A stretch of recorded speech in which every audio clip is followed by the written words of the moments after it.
Hi friends, అందరికీ నమస్కారం. ఈరోజు టాపిక్ సోనూ సూద్ గారి గురించి. సోనూ సూద్ గారు అంటే తెలియని ప్రజలు లేరు.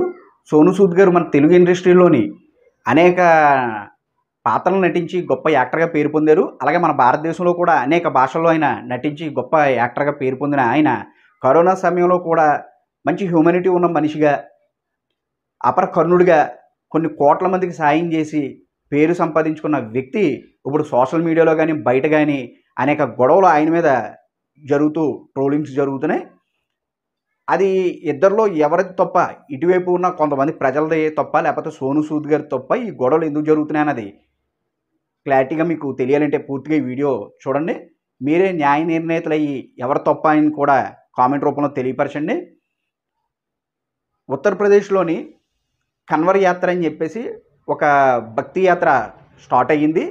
అది మహాశివుడికి సంబంధించిన యాత్ర. అది కొన్ని వేల కిలోమీటర్ల నుంచి వందల కిలోమీటర్ల నుంచి చుట్టుపక్కల రాష్ట్రాల నుంచి కానీ చుట్టుపక్కల ఊర్ల నుంచి కానీ ఉత్తరప్రదేశ్లో నుంచి ఆ యాత్రకి కావిళ్ళతోని భక్తులు కొన్ని వేల లక్షల మంది బయలుదేరి వెళ్తారు ఒక నదీ ప్రవాహ ప్రాంతానికి. ఆ నదిలో నుంచి వాటర్ తెచ్చుకొని కావిళ్ళతోని మళ్ళీ తిరిగి భక్తి శ్రద్ధలతో వెళ్ళి వాళ్ళ ఊరిలో ఉన్న శివుడికి అభిషేకం చేస్తారు. సంవత్సరాల నుంచి ఈ సాంప్రదాయం అన్నది కంటిన్యూ అవుతుంది. అయితే ఇప్పుడు ఇది ఇంత భక్తి శ్రద్ధలతో ఈ భక్తులు కొన్ని లక్షల మంది చేస్తుంటారు కదా. ఆ ఉత్తరప్రదేశ్లో జరిగే విషయం ఏంటంటే, ఉత్తరప్రదేశ్లోని కొన్ని ప్రాంతాల్లోని ఒక టిఫిన్ హోటల్స్ కానీ ఒక లాడ్జులు కానీ తిండికి సంబంధించిన ఏదైనా వాటి మీద పేరుకి మాత్రం దుర్గా హోటల్స్ అని, లేకపోతే శివ హోటల్స్ అని, లేకపోతే ఈ లాడ్జులు కూడా ఏ గణేష్ హోటల్స్ అనో లేకపోతే మహాశివ హోటల్స్ అనో లాడ్జ్లను రకరకాల హిందువుల పేర్లు పెట్టేసి లోపల ఓనర్స్ వచ్చి ముస్లిమ్స్. ఇలాగ దేశం మొత్తం అనేక చోట్ల జరుగుతున్నాయి. అయితే ఇది గమనించిన ఉత్తరప్రదేశ్ ప్రభుత్వం యోగి ఆదిత్యనాథ్ గారు ఒక రూల్ తెచ్చారు, ఒక జీవో పాస్ చేశారు. ఏంటంటే ఇక నుంచి ఎవరైతే వాళ్ళ వ్యాపారం చేస్తున్నారో హోటల్స్ కానీ చిన్న చిన్న బళ్ళు కానీ లేకపోతే లాడ్జులు కానీ ఏవైనా సరే పూర్తిగా ఓనర్ పేరు మెన్షన్ చేయాలి అని చెప్పేసి క్లియర్ కట్గా ఆర్డర్ పాస్ చేశారు. ఆర్డర్ పాస్ చేసిన తర్వాత ఎందుకు ఆ ఆర్డర్ అంటే, ఇప్పుడు వీళ్ళు భక్తి శ్రద్ధలతో పాటు వెళ్ళినప్పుడు ముస్లిమ్స్ హోటల్స్ కానీ ముస్లిమ్స్ బళ్ళు కానీ తిని బండారాలు కానీ ప్రతి చోట ముస్లిమ్స్ ఈ మధ్యన దేశం మొత్తం మీరు చూస్తూనే ఉన్నారు. వాళ్ళు ప్రతి దాంట్లో కూడా హలాల్ అని చెప్పేసి వండే వాటిలోని రకరకాలుగా ముమ్ములు వేసేసి, లేకపోతే ఒకడైతే టాయిలెట్స్ వేసేసి, లేకపోతే కాలువల్లోని రకరకాల ఫ్రూట్స్ కడవడం, కూరగాయలు కడవడం, ఇలాంటి వీడియోస్ మొత్తం వైరల్ అయ్యి వీళ్ళు చేసే పనులు ఇంత చండాలంగా ఉంటాయని చెప్పేసి దేశం మొత్తం అందరూ తెలుసుకున్నారు. ఇది ప్రభుత్వం వరకు వెళ్ళిందంటే ప్రభుత్వం కట్టుదిట్టంగా ఈ భక్తులు కాలినడకన చెప్పులు లేకుండా ఇంత భక్తి శ్రద్ధలతో ఇన్ని రోజుల పాటు యాత్ర చేసుకుంటూ ఈ దారిలో నుంచి వెళ్ళి ఈ పూజలు చేస్తుంటారు కదా,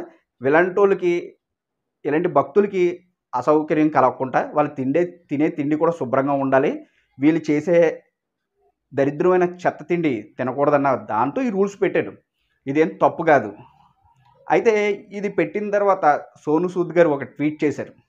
ఆ ట్వీట్ ఏంటంటే, బళ్ళు మీద వ్యాపారానికి సంబంధించిన సొంత పేర్లు పెట్టడం ఇవి కాదు, హ్యూమనిటీ అని బోర్డు పెట్టాలి అని చెప్పేసి సోనూ సూద్ గారు ట్వీట్ చేశారు.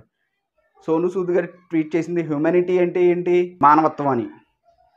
ఆ మానవత్వం అన్న బోర్డులు పెట్టించండి, ఇలా హోటల్ మీద ఎవరికి సంబంధించిన అని కాదన్నట్టు ఒక ట్వీట్ చేశారు.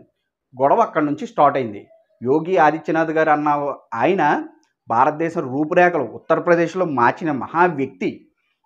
ఆయన ఏది చేసినా కరెక్ట్ అనే ఫాలో అయ్యే కొన్ని కోట్ల మంది భారతీయులు ఉన్నారు. అలాంటి మహా గొప్ప వ్యక్తిని ఈయన ఈ విధంగా ట్వీట్ చేసేటప్పటికి గొడవ స్టార్ట్ అయింది. కొంతమంది సోషల్ మీడియాలోని సోనూ సూద్ గారి మీద వీడియోస్ పెట్టడం మొదలెట్టారు. ఏవని, ఆయన చేసిన మంచి పనికి ఈ విధంగా మీరు ఇలా చేయడం తప్పు, ఇప్పుడు ప్రతి ఒక్కరూ హలాల్ అని చెప్పేసి ఉమ్ములేసి లేకపోతే రకరకాలుగా కాలంలోని కడిగేసి రకరకాల వీడియోస్ చూస్తున్నాం కదా, అలాంటిది ఉమ్ములేసే తిండి ఎలా తింటారు అనుకొని కొంతమంది ట్రోల్స్ చేస్తూ వీడియోస్ పెట్టడంతో సోనూ సూద్ గారు రీట్వీట్ చేశారు. ఈ రీట్వీట్ ఏంటంటే, రాముడికి ఒకప్పుడు శబరి ఫ్రూట్స్ అంటే రేగుపళ్ళు కానీ ఫ్రూట్స్ కానీ టేస్ట్ చేసి ఎంగిలి తిండి పెట్టింది కదా, మరి ఆ తప్పు లేనప్పుడు ఇది ఎలా తప్పు అవుతుంది అని చెప్పేసి పెట్టారు. దానితో ఇంకా గొడవ తారాస్థాయికి రేజ్ అయిపోయి, రాముడికి శబరికి ఎలా పోలుస్తున్నావురా అయ్యా, నీకెంత పిచ్చి పట్టిందేటి, ఒక వర్గం వైపు నువ్వు ఇలా సపోర్ట్ చేయడం అన్నది కరెక్ట్ కాదు, కరెక్ట్ అయితే కనుక సపోర్ట్ చేసినా పర్వాలేదు, ఎదవలాగా తయారయ్యేవి ఏంటని చెప్పేసి రకరకాల వాళ్ళు ఇప్పుడు ట్రోల్స్ చేయడం మొదలెట్టారు. ఏవని ఇప్పుడు ప్రతి ఒక్కరు వీడియోస్ ఇంకా పొలోమంటే ఆయనకి పెట్టడమే మొదలెట్టారు. ఒకటి టాయిలెట్స్, తిండిలోని టాయిలెట్స్ వేసే వీడియోస్ కానీ, హలాలని చెప్పేసి ప్రతి తిండిలోని ఉమ్ములేసే వీడియోస్ కానీ, సోను సూద్ గారికి రకరకాల వీడియోస్ పెట్టి ఇలాంటి దరిద్రగొట్టు వీడియోస్, ఇలాంటి దరిద్రగొట్టిన తిండి, ఇలాంటి ఉమ్ములు ఉచ్చలేసిన తిండి నువ్వు తిను, ఎంత రుచిగా ఉంటే అలాగ నువ్వు ఒకవైపు మాట్లాడడం అన్నది చాలా తప్పు అని చెప్పేసి ప్రతి ఒక్కరూ ప్రశ్నించడం మొదలుపెట్టారు. దానికి శ్రీరాముడికి ఉన్న భక్తికి సంబంధం ఏంట్రా ఎదవా? అసలు వాస్తవంగా చెప్పాలంటే రాములు వారికి శబరి ఎంగిలి తిండి పెట్టింది అంటే ఎక్కడ రాసి లేదు. సరే రాసి ఉన్నా ఆవిడ ఎంతో ప్రేమతోని ఎంతో భక్తితోని రాముడి వారికి పెట్టేది అది రుచిగా ఉందా లేదా అనే భక్తితో చూసే వాటిలో ప్రతి దాంట్లో టేస్ట్ చూసి పెట్టింది. దానికి అసలు నువ్వు పెట్టిన పోస్ట్కి సంబంధం ఉందా అని చెప్పేసి అక్కడి నుంచి మనోడిని ట్రోల్స్ చేస్తూ దీనికి సమాధానం చెప్పరని వీడియోస్ పెడుతూ నెట్ జర్నలేటి, సోషల్ మీడియా ఏంటి అనేక మంది ఈయన్ని ఇప్పుడు రాక్షసుడితో పోలుస్తున్నారు. ఎందుకంటే ఎంత మనం సేవ చేసినా సరే, ఎంత మంచి పనులు చేసినా సరే, మనం ట్వీట్ చేసినా మాట్లాడినా ఏది చేసినా సరే అందులోని న్యాయం ధర్మం అన్నది చూడాలి. ఎందుకంటే ఇప్పుడు మోడీ గారు కానీ లేకపోతే యోగి ఆదిత్యనాథ్ గారు కానీ ఎంతోముందు కాంగ్రెస్ ప్రభుత్వంలోకి కానీ ఎంతోముందు కాంగ్రెస్ ప్రభుత్వంలో ఉన్న నాయకులకు కానీ స్విస్ బ్యాంకులో కానీ అలా ఖాతాల్లో కానీ కోట్ల రూపాయలు వెనకేసుకోవట్లేదు. నిస్వార్థంగా పనిచేస్తున్న ఇలాంటి నాయకులకి భారతీయులు మొత్తం ముఖ్యంగా ఇతర మతాల్లో వాళ్ళు కంట హిందువుల్లోనే చైతన్యం అన్నది ఇప్పుడు వచ్చింది. ఎందుకంటే ఇంతకుముందు మనం చదువుకున్న చదువుల్లోని ఏది కూడా కరెక్ట్ కాదు. మనం చదువుకున్న చదువుల్లోని ఇంతకుముందున్న కేంద్ర మంత్రులు, కాంగ్రెస్లో ఉన్న కేంద్ర మంత్రులు సరైన సబ్జెక్ట్ అన్నది పెట్టలేదు. ఒక హిందూ గురించి కష్టపడిన రాజు గురించి కానీ, హిందూ సంస్కృతి సంప్రదాయాల గురించి కానీ ఏది కూడా సరిగ్గా పెట్టలేదు. ఇప్పుడు సోషల్ మీడియా దైవాలు కానీ అనేక రకాలుగా కానీ హిందువులు చైతన్యవంతులు అవుతున్నారు. ఇప్పుడు లవ్ జిహాద్ జరుగుతుంది, హిందూ అమ్మాయిల మీద ముస్లిమ్స్ చేస్తున్న అరాచకాలు ప్రతిదీ కూడా ప్రతి ఒక్కరు తెలుసుకుంటున్నారు.